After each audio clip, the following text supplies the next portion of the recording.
پاکستانیوں کا شکریہ ادا کرنا چاہتا ہوں کہ جو آج سڑکوں پہ نکلے، جنہوں نے مظاہرے کیے، پروٹیسٹ کیا، ایک الیکشن کمشنر کے ایک جانبدار فیصلے، ایک سازش کا حصہ بن کے، ایک مافیا کا حصہ بن کے اس نے جو فیصلہ کیا آج، اور جس کی وجہ سے میری قوم سڑکوں پہ نکلی، میں سب کا شکریہ ادا کرنا چاہتا ہوں۔ پہلے تو میں اپنی قوم کے سامنے یہ رکھنا چاہتا ہوں، یہ کیا فیصلہ ہے، یعنی یہ توشہ خانہ کیا چیز ہے؟ توشہ خانہ وہ ہے کہ جب ملک کا پرائم منسٹر، اس کے وزیر، اس کے آرمی چیف، ان کو جب پریزنٹس ملتے ہیں، جب وہ اقتدار میں ہوتے ہیں، تو جب ان کو تحفے ملتے ہیں، تو یہ جو سارے تحفے ہیں یہ جاتے ہیں توشہ خانہ کے اندر۔ ایک پورا ریکارڈ ادھر قائم کیا جاتا ہے۔ اس توشہ خانہ سے ایک قانون کے تحت آپ فیصلہ کر سکتے ہیں کہ میں ایک آدھی قیمت، ہمارے دور میں آدھی قیمت ہم دے کے ہم وہ خرید سکتے ہیں وہاں سے۔ سارا ریکارڈ اس کا ہے پڑا ہوا ہے توشہ خانہ میں۔ تو یہ جو کیس اس نے کیا ہے، یہ جو کیس کے اوپر فیصلہ دیا ہے، میں آپ ساری قوم کے سامنے اب یہ کہنا چاہتا ہوں کہ جب بھی، اور انشاءاللہ ہم اب جا رہے ہیں عدالت میں آج سب کے سامنے کہنا چاہتا ہوں کہ یہ عدالت کے اندر کیس جائے گا اور اس میں ایک چیز غیر قانونی نہیں نکلے گی، کیونکہ سارا ریکارڈ اویلیبل ہے۔ اور جنہوں نے قانون توڑا ہے، توشہ خانہ کا قانون کس نے توڑا ہے؟ آصف زرداری نے اور نواز شریف نے۔ کیسے توڑا ہے؟ انہوں نے 4 مہنگی گاڑیاں اس توشہ خانہ سے نکالی ہے۔ قانون یہ کہتا ہے کہ آپ گاڑیاں نہیں نکال سکتے، مجھے بھی ملی تھی۔ تو ان کے کیس تو سنے نہیں، ان کے 10 سال سے کیس پڑے ہوئے جو انہوں نے یہ گاڑیاں غیر قانونی طور پہ نکالی تھی۔ اور وہ جو کہ سارے میرے وکیل نے آج قوم کے سامنے بتایا کہ سارا ریکارڈ اویلیبل ہے، اس کے اوپر اس نے یہ فیصلہ کیا۔ تو پہلے تو ہم جائیں گے انشاءاللہ عدالت میں، لیکن میں اس الیکشن کمشنر کے اوپر اپنی قوم کے سامنے اس کا ذرا اصلیت رکھنا چاہتا ہوں۔ یہ وہ آدمی ہے جو پچھلے 2.5 سال سے ہمارے خلاف فیصلے دے رہا ہے۔ 8 یا 9 دفعہ اس نے ہمارے خلاف فیصلہ دیا، ہم عدالت میں گئے اور عدالت نے اس کے فیصلے اوور ٹرن کر کے ہمارے حق میں فیصلے دیے، کیونکہ اس کے جو فیصلے تھے وہ غیر جانبدار نہیں تھے۔ ہم ای وی ایم مشینز کے اوپر کوشش کرتے رہے کہ اس ملک میں صاف اور شفاف الیکشن ہو، 2 سال کوشش کرتے رہے۔ اس الیکشن کمیشن نے پیپلز پارٹی اور نون لیگ کے ساتھ مل کے وہ نہیں ہونے دیا۔ ہم نے عدالت میں گئے کہ جو سینٹ کے اندر پیسہ چلتا ہے، سینٹ کے الیکشنز کے اندر، کہ وہ ووٹ ویریفائبل ہونی چاہیے، یعنی لوگوں کو پتا ہونا چاہیے کہ آپ کے ایم پی کدھر ووٹ ڈال رہے ہیں۔ ہم سپریم کورٹ میں گئے، سپریم کورٹ میں اجازت دے دی کہ ووٹ ویریفائبل ہونی چاہیے، اس نے روک دی۔ اس کے بعد یوسف رضا گیلانی کا بیٹا پیسے دیتے ہوئے پکڑا گیا ووٹ خریدتے ہوئے، اس نے کوئی ایکشن نہیں لیا۔ یہ اس نے جب ہمارا یہ ابھی جو آڈیو لیکس ہوئی ہے، اس کے اندر کیا چیز آئی ہے سامنے؟ آڈیو لیکس میں یہ سامنے آئی کہ نون لیگ کے ساتھ بیٹھ کے یہ فیصلے کر رہا تھا کہ کون سے حلقے ہمارے کمزور ہیں اور کدھر پی ڈی ایم کی ووٹ جو تھی ہمارے حلقوں سے دگنی تھی۔ اس نے ان کے ساتھ بیٹھ کے فیصلے کیے۔ یہ جو ابھی حال ہی میں الیکشن ہوئے ہیں، اسی الیکشن کمیشن نے، اس نے پہلے بھی جب پنجاب کے بائی الیکشن ہوئے تب بھی پوری الیکشن کمیشن کی مشینری نے ان کی مدد کی، اور اس کے گورنمنٹ بھی پنجاب میں انہی کی تھی، گورنمنٹ کی مشینری نے بھی پوری مدد کی۔ اس کے باوجود دونوں دفعہ یہ الیکشن ہار گئے، اور الیکشن اس لیے ہارے کہ پاکستان کی قوم ان کو ریجیکٹ کر بیٹھی ہے، اور اللہ کا شکر ادا کرتا ہوں ہمارے ساتھ کھڑی ہے۔ جب ہماری گورنمنٹ گئی تب سے یہ مافیا کوشش کر رہا ہے کہ تحریک انصاف کو ختم کرنے کی۔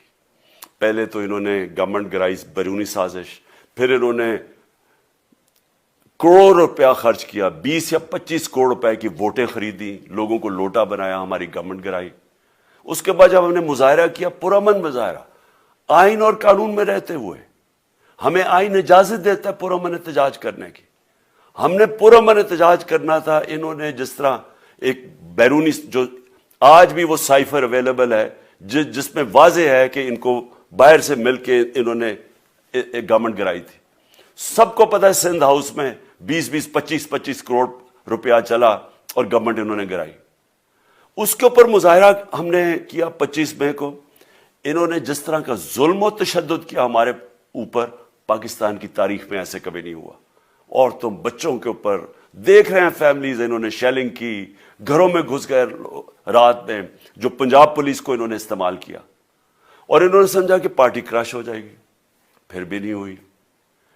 پنجاب کے بائی الیکشن ہار گئے. پھر انہوں نے میرے اوپر کیسز کرنے شروع کر دیے. کبھی عدالت میں ایک کیس ہوتا ہے، کوئی 24 FIR ہے میرے اوپر. دہشت گردی کا میرے پہ کیس کر دیا. کیا کیس تھا؟ ساری دنیا میں رپورٹ ہوا وہ کیس.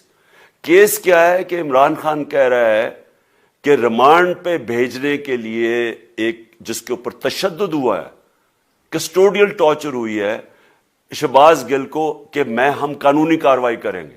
اس کے اوپر دہشت گردی کا کیس کر دیا. تو پوری کوشش کرتے رہے نہ کسی طرح اس کو، کیونکہ میچ میں تو آپ کھیل نہیں سکتے تھے، تو عمران خان کو میچ سے نکال دو باہر. یہ شروع سے ان کی کوشش تھی. پتہ ان کو چل گیا کہ عوام آ گئی ہے کھڑی ہو ہمارے ساتھ. بڑے میں جلسے ہوئے ہیں، کبھی اتنے بڑے جلسے ہوئے ہی نہیں پاکستان میں. اور پھر یہ ابھی جو الیکشن ہوا ہے اس کے اندر پوری پلاننگ کرتے ایک کینڈیڈیٹ کھڑا کر کے پھر بھی ہار گئے. تو یہ مجھے پہلے ہی پتا تھا کہ انہوں نے اس کا رزلٹ کیا آنا ہے. میری ساری پارٹی کو پتا ہے، میں نے ان کو واٹس ایپ کیا، اپنے سارے لوگوں کو بتایا. مجھے کل رات میں نے سب کو بتا دیا کہ اس نے ڈسکوالیفائی کرنا ہے، کیونکہ یہ اس سازش کا حصہ ہے، یہ مافیا کا حصہ ہے. اور مافیا کیا کوشش کر رہی ہے یہ ذرا ساری قوم سن لو. جو پاکستان کی سب سے بڑی پارٹی ہے، جو فیڈرل پارٹی ہے، باقی پارٹیز تو اب صوبائی پارٹیز رہ گئی ہیں، چھوٹی سکڑ کے ہو گئی ہیں فیملی پارٹیز. جو سارے ملک کے اندر ایک فیڈرل پارٹی ہے اس کو ختم کرنے کی کوشش کر رہے ہیں. اور یہ میں پھر سے اس ملک کی تکلیف دے جو ہمارا تاریخ کا حصہ تھا، جب ایسٹ پاکستان ہمارے سے علیحدہ ہوا، کیا ہوا تھا؟ جو پارٹی کو سب سے بڑا مینڈیٹ ملا اسی پارٹی کو ختم کرنے کی کوشش کی. ملک کا جو ہوا وہ تاریخ کا حصہ ہے. یہ پھر کوشش کر رہے ہیں کہ ایک پارٹی جو ساری فیڈریشن کو اکٹھا رکھ سکتی ہے اسی پارٹی کو ختم کرنے کی کوشش کر رہے ہیں کہ جناب عمران خان کو کسی طرح ڈسکوالیفائی کریں اور پھر الیکشن ہو. اور پھر مجھے اور نواز شریف کو ایک ہی طرح دکھایا جا رہا ہے کہ اچھا جی عمران خان بھی ڈسکوالیفائی ہو گیا تو نواز شریف بھی ہو گیا. نواز شریف اس ملک کا بڑا مجرم ہے. 30 سال سے چوری کر رہا ہے اس ملک کا پیسہ باہر. بڑے بڑے محلات ہیں اس کے اور اس کے بچوں کے باہر. ایک رسید نہیں دکھا سکتا کہ پیسہ کدھر سے آیا. میں نے کرکٹ کھیلتا تھا تو میں نے ایک فلیٹ خریدا. میں تو پبلک آفس ہولڈر بھی نہیں تھا. 34-35 سال پہلے میں نے فلیٹ خریدا جب کرکٹ کھیلتا تھا. اس کے باوجود میں نے 8 مہینے عدالت کے اندر ایک رسید بتائی کہ مجھے کدھر سے انکم آئی، کدھر سے آمدنی آئی. اور باہر سے حلال کے پیسے کی میں نے جو خرچہ جو خریدا فلیٹ، اس کو جب بیچا بینک کے تھرو پاکستان میں پیسہ لے کے آیا، اپنے ملک میں پیسہ لے کے آیا. اس کی بھی منی ٹریل تھی. عدالت نے مجھے صادق اور امین کہا. اور مجھے مقابلہ اس آدمی سے کر رہے ہیں جو اربوں روپے کی پراپرٹیز لے کے بیٹھا ہوا ہے. کبھی کوئی جھوٹ بولتا ہے کہ جی مجھے قطری خات کے جی قطری نے پیسے دے دیے. کبھی وہ کہتا ہے یہ ہیں وہ ذرائع، وہ فیل ہو جاتا ہے. وہ بیٹی کہتی ہے میرے لندن تو چھوڑو پاکستان میں کوئی پراپرٹی نہیں ہے، اور پھر پراپرٹی نکلا. یعنی جو بتا ہی نہیں سکتے کہ اس ملک سے باہر اربوں روپے کی پراپرٹیز ہے، اور اس کو اور میرے ساتھ کر رہے ہیں کہ جی آپ دونوں ڈسکوالیفائی ہو گئے. اور جو سب سے شرمناک چیز کیا ہے کہ جس آدمی کی ساری پراپرٹی سب پاکستان سب ڈکلیئرڈ اپنے نام پہ، اس کو ڈسکوالیفائی کر رہے ہیں اور یعنی میچ سے باہر رکھنے کی کوشش کر رہے ہیں. اور کن کو اس ملک میں بچایا جا رہا ہے؟ اس ملک کے بڑے بڑے مجرم جن کے اوپر اربوں روپے کے کیسز ہیں، وہ آ کے پہلے تو ان کو سازش کے تحت ملک پہ بٹھایا جاتا ہے. پھر وہ قانون اسمبلی میں بیٹھ کے نیب کا قانون چینج کرتے ہیں اور 1100 ارب روپے اپنا معاف کروا لیتے ہیں. قوم جب نیچے پسی ہوئی ہے آج مہنگائی میں، بے روزگاری میں، 6 مہینے میں انہوں نے ملک کدھر سے کدھر پہنچا دیا ہے. آج دنیا کہہ رہی ہے کہ پاکستان قرضے نہیں اپنے واپس کر سکتا, ہمارے بانڈز کریش کر گئے ہیں, ہماری انڈسٹری نیچے جا رہی ہے, ہمارا فورن جو پاکستان میں ڈالرز آنے تھے ایکسپورٹس بھی نیچے جا رہی ہیں, ریمیٹنس بھی نیچے جا رہی ہے, ملک کی دولت کم ہو رہی ہے, گروتھ ریٹ نیچے چلی گئی ہے, کسان علیحدہ سڑکوں پہ نکلے ہوئے ہیں, ٹیکسٹائل انڈسٹری وہ 20% بند ہو گئی ہے. 6 مہینے میں وہ پاکستان کو یہاں لے کے آئے ہیں اور اپنے صرف پیسے بچا رہے ہیں, صرف آ کے اپنی چوری بچا رہے ہیں. اور جو آدمی 26 سال سے سٹرگل کر رہے ہیں اس ملک میں, قانون کی بالادستی ہو, انصاف ہو, احتساب ہو, اس کے اوپر کیسز کر رہے ہیں اس طرح کے, صرف اور صرف میرا منہ بند کرنے کے لیے. میں آج اپنی ساری قوم کے سامنے یہ آپ سب کے سامنے یہ وعدہ کرتا ہوں کہ میری جتنی بھی زندگی ہے وہ ان چوروں کا مقابلہ کرنے کے لیے. میں اس کو سیاست نہیں سمجھتا, میں اس کو جہاد سمجھتا ہوں. یہ جو مافیا بیٹھا ہوا ہے جس کا یہ حصہ ہے یہ الیکشن کمشنر, میں جب تک زندہ ہوں میں ان کا مقابلہ کروں گا. میں اپنے سارے آج جو پروٹیسٹرز بیٹھے ہیں, میں آپ سب کو آج پہلے تو شکریہ ادا کرتا ہوں. اب میں کہتا ہوں کہ اب آپ پروٹیسٹ ختم کر دیں. آج آپ پروٹیسٹ اب ختم کر دیں, کیونکہ لوگ اس وقت مشکل میں ہیں اور میں نہیں چاہتا کہ میری قوم مشکل میں ہو. لیکن آپ سب تیاری کریں. میں نے کہا تھا مہینے کے اینڈ میں لانگ مارچ کروں گا, اور میں پوری طرح انشاءاللہ اس ملک کی تاریخ کی یہ سب سے بڑا پروٹیسٹ ہوگا.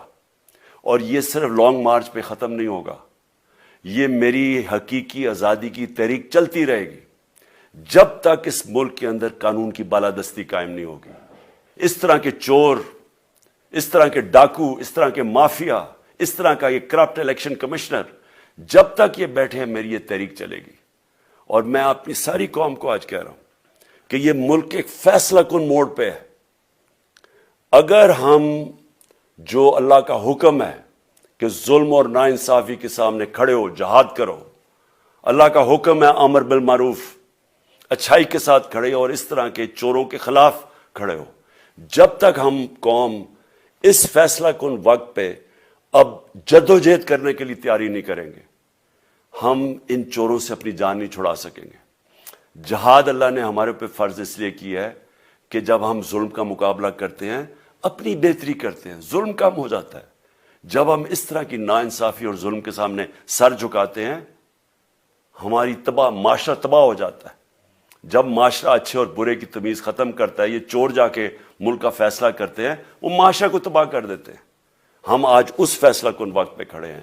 میں آپ کو کال دوں گا, پھر سے میں آپ کو کہوں, اور انشاءاللہ اس ملک کی تاریخ کی یہ سب سے بڑا مظاہرہ ہوگا, یہ سب سے بڑی پروٹیسٹ موومنٹ ہوگی, اور یہ رکے گی نہیں. اب یہ جب تک ہم اس ملک کو حقیقی طور پہ آزاد نہیں کرتے, یہ میری پروٹیسٹ موومنٹ اب چلتی رہے گی.